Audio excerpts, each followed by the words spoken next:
할렐루야. 오늘은 사사기 17장입니다. 1절에서 6절입니다. 에브라임 산지에 미가라 이름하는 사람이 있더니 그의 어머니에게 이르되 어머니께서 은 1,100을 잃어버리셨으므로 저주하시고 내 귀에도 말씀하셨더니 보소서 그 은이 내게 있나이다. 내가 그것을 가져갔나이다 하니 그의 어머니가 이르되 내 아들이 여호와께 복받기를 원하노라 하니라. 미가가 은 1,100을 그의 어머니에게 도로 주매 그의 어머니가 이르되 내가 내 아들을 위하여 한 신상을 새기며 한 신상을 부어 만들기 위해 내 손에서 이 은을 여호와께 거룩히 드리노라. 그러므로 내가 이제 이 은을 내게 도로 주리라. 미가가 그 은을 그의 어머니에게 도로 주었으므로 어머니가 그 은 200을 가져다가 은장새에게 주어 한 신상을 새기고 한 신상을 부어 만들었더니 그 신상이 미가의 집에 있더라. 그 사람 미가에게 신당이 있으므로 그가 에봇과 드라빔을 만들고 한 아들을 세워 그의 제사장으로 삼았더라. 그때 이스라엘에 왕이 없었으므로 사람마다 자기 소견에 옳은 대로 행하였더라. 아멘. 미가가 어머니의 돈을 훔쳤습니다. 오랫동안 애써 모은 돈을 잃은 이 여인은 도둑을 저주하게 되지요. 그 저주가 얼마나 무서웠는지 아들이 그 말을 듣고 어머니에게 자기 잘못을 고백합니다. 2절에 말씀하죠. 그의 어머니에게 이르되 어머니께서 은 1,100을 잃으셨으므로 저주하심으로 하시고 또 내 귀에 말씀하셨더니 보소서 그 은이 내게 있나이다. 내가 그걸 가져갔나이다 하니 이야기합니다. 어머니는 깜짝 놀랐지요. 자기 저주가 아들에게 임하지 않을까 두려웠던 것입니다. 그래서 곧바로 그것을 축복으로 바꾸지요. 그래서 2절 후반절에 내 아들이 여호와께 복받기를 원하노라 하니라 그렇게 말씀합니다. 미가의 어머니는 그렇게 하고도 또 걱정이 됐지요. 자기 저주로부터 아들을 보호할 더 확실한 뭔가가 있기를 바랐습니다. 그래서 은으로 우상을 만들게 되지요. 4절 이렇게 말씀합니다. 그래서 여기서 멈추지 않습니다. 떡 본 김에 제사 지낸다고요. 에봇과 드라빔까지 만들고요. 아들 중에 하나를 제사장으로 세우게 됩니다. 이 모든 일이 에브라임 산지에서 일어난 일이죠. 1절이 말씀하죠. 에브라임 산지라고요. 당시 이스라엘의 정치, 종교의 중심인 실로와 베델도 바로 에브라임 산지에 있습니다. 바로 하나님의 성막 코앞에서 이런 우상이 만들어진 것입니다. 하나님은 율법을 주시고 그것을 이스라엘 다스리는 참된 왕입니다. 자기 소견대로 사는 것이 아니라 하나님의 뜻대로 살아야 됩니다. 그래서 누누이 너희가 여기서는 너희 마음대로 살았지만 가나안에 가서는 그러지 말라라고 모세를 통해서 말씀했었습니다. 신명기 12장 8절 이렇게 말씀합니다. 우리가 오늘 여기서는 각기 소견대로 하였거니와 너희가 거기에서는 그렇게 하지 말지니라 이렇게 말씀하지요. 그러나 이스라엘은 하나님을 왕으로 섬기지 않고 그 말씀을 버리며 자기 마음대로 살았죠. 그래서 6절에 말씀하는 것입니다. 그때 이스라엘에 왕이 없으므로 사람마다 자기 소견에 옳은 대로 행하였더라 이렇게 말씀합니다.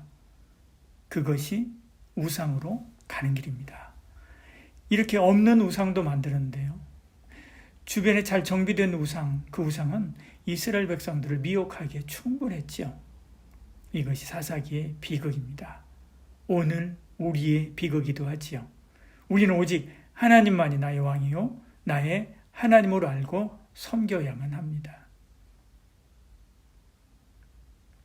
미가는 자기 가정에서 시작된 이 우상 숭배가 규모 있게 발전하기를 원했습니다.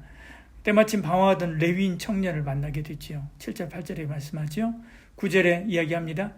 미가가 그에게 묻되 너는 어디서부터 오느냐 하니 그가 이르되 나는 유다 베들레헴의 레위인으로서 거류할 곳을 찾으러 가노라 하는지라 이렇게 말씀합니다. 레위 지파와 유다 가문 출신의 어머니 사이에 태어난 레위인이었습니다. 근데 당시에는 레위인으로 살기 참 힘든 시대였지요. 타락한 시대여서 하나님을 찾지 않고 하나님의 제사장과 레위인을 돌보지도 않았기 때문에 그렇지요. 청년이 열정페이만 가지고 살 수 없듯이요. 사역자도 사명페이만 가지고 살 수 없을 때가 있습니다.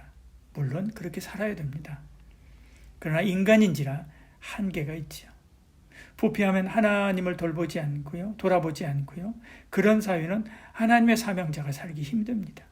그러면 예배가 무너지고 말씀이 희귀해지게 되지요. 그 결과 사회는 더욱더 부패해지는 악순환이 반복됩니다. 이 레위 청년 이야기는 바로 그런 사사기의 악순환을 보여주는 아주 좋은 본보기가 되지요. 결국 이 레위인은 미가 가정의 제사장으로 취직하게 됩니다. 10절에 미가가 그에게 이르되 내가 너와 함께 거주하며 나를 위하여 아버지의 제사장이 되라. 내가 해마다 은열과 의복 한 벌과 먹을 것을 주리라 하므로 그 레위인이 들어갔다 이렇게 말씀합니다. 그에게 최저 시급을 주고 채용해서 제사장으로 삼아 우상 숭배를 완성하려고 했던 거죠. 그래도 그는 그것으로 만족했습니다. 11절 말씀하죠. 왜요? 굶어 죽지 않고 살 수 있기 때문에 그렇습니다.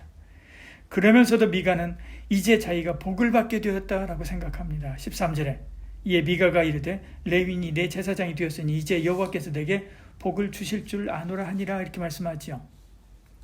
지금 자기가 무엇을 잘못하고 있는지도 모르고 있습니다. 이것이 사사기가 막장으로 가는 길입니다. 이 모든 것을 선순환으로 바꿔야 되죠. 그러려면 굶어 죽으면서도 자기 자리를 지키는 하나님의 사람, 맞아 죽으면서도 바른 하나님 말씀을 전하는 사명자가 있어야 됩니다. 그들이 백성의 마음에 바른 신앙을 심으면 그들에 의해서 하나님의 나라가 세워지고 확대되어서 더 큰 하나님의 비전을 꿈꾸게 되는 거죠. 노아가, 모세가, 다윗이, 엘리야가, 엘리사가, 사무엘이, 예레미야가 바로 그런 사람이었습니다. 오늘 이 시대가 신앙의 막장으로 내려가는 악순환의 시대입니다.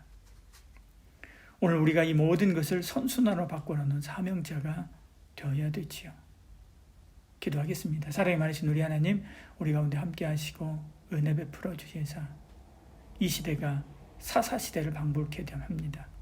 그럼 우리는 사사기의 악순환, 그 악순환의 고리를 끊고 선순환으로 나아가는데 우리 자신을 내어드리는 디딤돌이 되게 하여 주시옵소서.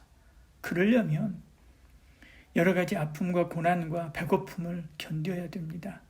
그것을 견디고 하나님의 뜻대로 살 수 있는 믿음, 하나님의 뜻대로 살고자 하는 결단 우리에게 허락하여 주시옵소서. 예수님 이름으로 기도드리옵나이다. 아멘.